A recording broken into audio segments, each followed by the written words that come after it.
number of COVID-19 cases continues to rise globally and right here in Guyana. Therefore, we encourage everyone to practice social distancing, wear a mask if you have to leave your homes, and wash your hands thoroughly and frequently as we strive to stop the spread of the virus. Welcome to InfoHub for Thursday, June 25. Thanks for joining us. Commander-in-Chief of the Armed Forces, President David Granger, has charged 20 newly commissioned officers of the Guyana Defense Force to continue to display professionalism at all times. You are heirs of the force's illustrious legacy of service. I charge you to ensure continued adherence to your professional values and standards in the enhancement of the force's capabilities and in your service to our citizens, to our country, and to the Caribbean. He was at the time delivering remarks at the Standard Officers Course 51 graduation. Via video conference, President Granger told the graduates that as officers, they must embrace the 5 values of duty, discipline, identity, integrity, and loyalty. Duty, obliging them to display dedication in the performance of their functions. Discipline, for maintaining organizational cohesiveness. Identity, determining how officers relate to their comrades, their corps, and their country. Integrity, prescribing honesty in officers' relations with their superiors and subordinates. And loyalty, binding officers to the service of their country.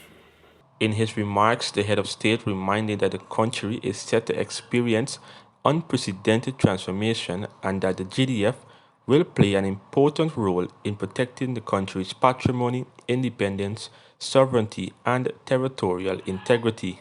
The course began in June 2018 and saw 25 of 54 students graduating to the rank of officers after withstanding rigorous training. Among the officers, there are 2 from the Antigua and Bermuda Defense Force, 1 from the Belize Coast Guard, and another from the Jamaica Defense Force. Prime Minister the Honorable Moses Nagamutu has expressed disappointment with the statement by Chairman of the Caribbean Community and Prime Minister of Barbados, Mia Mottley.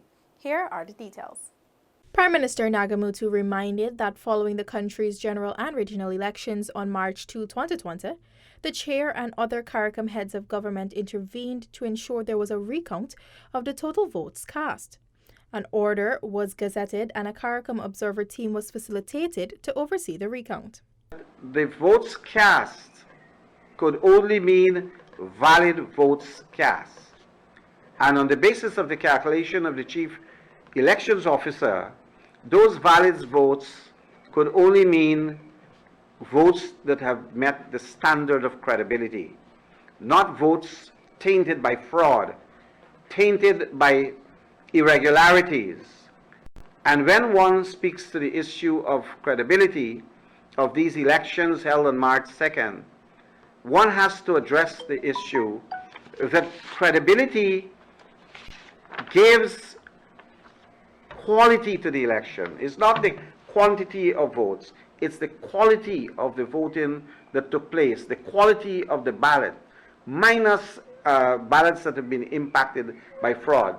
It must not be reasonable credible. These elections should not be nearly credible, approximately credible. They must be credible. He pointed out that the report also highlighted several anomalies unearthed during the recount. You had a count of the votes, and then you had a recount of the ballots. The tabulation process had certain observations that had been identified in all 10 regions of Guyana. And the tabulation of those observations on the basis of irregularities. On Wednesday, the CARICOM chair issued a statement expressing concern with the reports submitted by GCOM's Chief Election Officer Keith Lowenfield to the Commission. Attorney General and Minister of Legal Affairs, Senior Counsel Basil Williams, has asked the Caribbean Court of Justice to reject the request by the PPP for special leave to appeal, as the court lacks jurisdiction in the particular matter. Alexis Rodney tells us more. The Attorney General is the 5th named respondent in the PPP's application to the CCJ, which has asked the Trinidad-based appellate court to overturn the ruling of Guyana's Court of Appeal on Monday, June 22, stating that the court here lacked jurisdiction. The court had interpreted the words more votes cast in Article 177 2b of the Constitution to mean more valid votes cast in relation to the march to polls, and ordered that the CHICAM considers the ruling when determining the finality of the elections. The PPP is, however, challenging that decision and is asking the CCJ to allow the final declaration of the results to be based on votes that were found not to be credible. In his affidavit to the CCJ Wednesday, the AG said, according to Article 177.4 of the Constitution, any decision made by the Court of Appeal shall be final. As we stand presently, the CCJ has no jurisdiction to hear any matter coming out from Article 177.4 because it is final. Yes. They cannot do that. The Attorney General pointed out to the CCJ that its jurisdiction is established under Part 2 of the Caribbean Court of Justice Act, Chapter 307. The CCJ has to accept the application and look at it so that they'll be in a position to determine whether they could proceed to hear it. So what is happening right now in the orders and so that they've issued is not tantamount to breaching the provisions in the Section 4.3. It's not tantamount to that.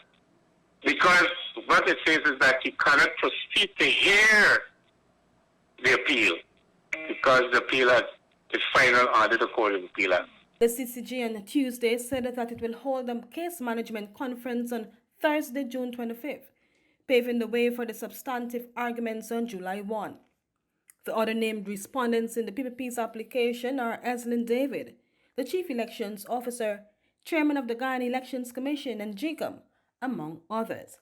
For InfoHub, Alexis Rodney. More news after this short break. Stay with us. The COVID-19 pandemic has had a devastating effect on communities all across Guyana. Many households and individuals now find themselves in need of public assistance. The government of Guyana will be assisting the most vulnerable. Those eligible to apply for this assistance are as follows. Individuals and/or households who are currently benefiting from public assistance provided by the Ministry of Social Protection. Individuals and/or households who applied for public assistance and are awaiting a response from the Ministry of Social Protection. Individuals and/or households who suffered a loss of income due to COVID-19, and households headed by senior citizens or persons with disabilities. Application forms can be downloaded from the Ministry of Social Protection's website at www.mosp.gov.gy or government.gy/eform/241. For further information, please call these numbers. We are in this together. This is a message from the Government of Guyana. We are here to serve you. Welcome back. Prominent Washington, D.C. attorney Bart Fisher has criticized the statements emanating from diplomats stationed in Guyana, which he said seeks to influence the outcome of the national recount of the March 2, 2020 general and regional elections. Details in this report.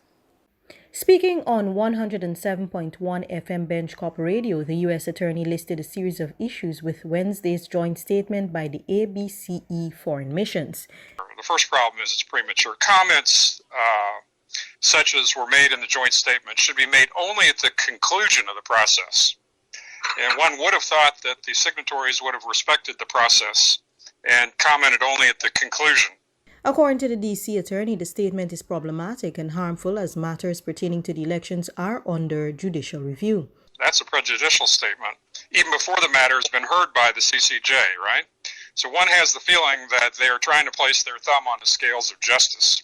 The attorney further criticized the statement for its perceived lack of authorization by the top foreign affairs officials from the respective countries. I would like to know if this statement was sanctioned by the appropriate ranking foreign ministers in the four countries, and if this is really the official position of these governments. Additionally, the attorney noted the joint statement not only flies in the face of Guyana's laws by showing disregard for the recent appeal court ruling, but it was a narrow show of support for the next major contender in the elections. Questioning the rationale for the perceived support displayed in the statement for deeming invalid votes credible, Bart said elections should only encompass valid votes. For InfoHub, Stacey Carmichael.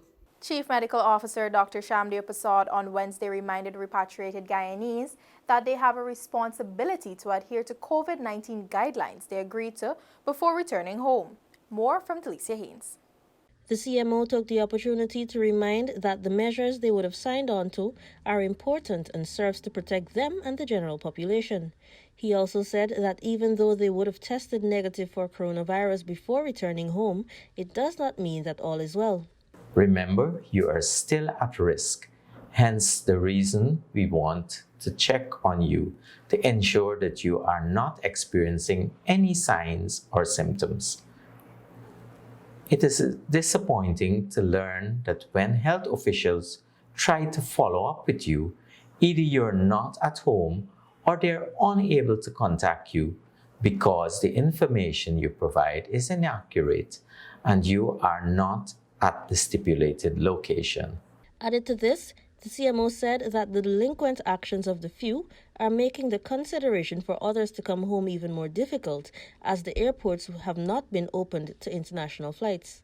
I take this opportunity to remind you that the safety of your fellow Guyanese is dependent on your staying home until your quarantine period is complete, and that you adhere to these guidelines, making the return of your fellow nationals possible. The ministry published the names of those persons who were found to be in breach of the agreement and is asking that they make contact with the ministry urgently. These persons would have either provided incorrect contact information, left home while on the 7-day quarantine, or have been unreachable on the numbers provided. For InfoHub, Delicia Haynes. Good news! A 91-year-old woman is among 4 to recover from COVID-19 at the Palms Elderly Care Facility over the weekend, bringing the number of recoveries there to 7. The quartet, Rosalind Hamilton, 91, Kesanot Sagar, 76, Merlin Thomas, 87, and Carmen Hopkinson, 78, will be transferred to the infirmary for 2 days before they are relocated to the general ward. The 3 remaining patients are being monitored by the facility's medical team and will be retested on Monday, June 29, 2020. Just last week, the Palms celebrated the recovery of 3 patients: Zori Di Mateos, 105, Sheila Gill, 78, and Fazil Mohammed, 64. The teamwork and commitment demonstrated by Ward 6 team has been recognized as they continue to provide exceptional care to the seniors. Remember to do your part to ensure you do not put yourself at risk during this time.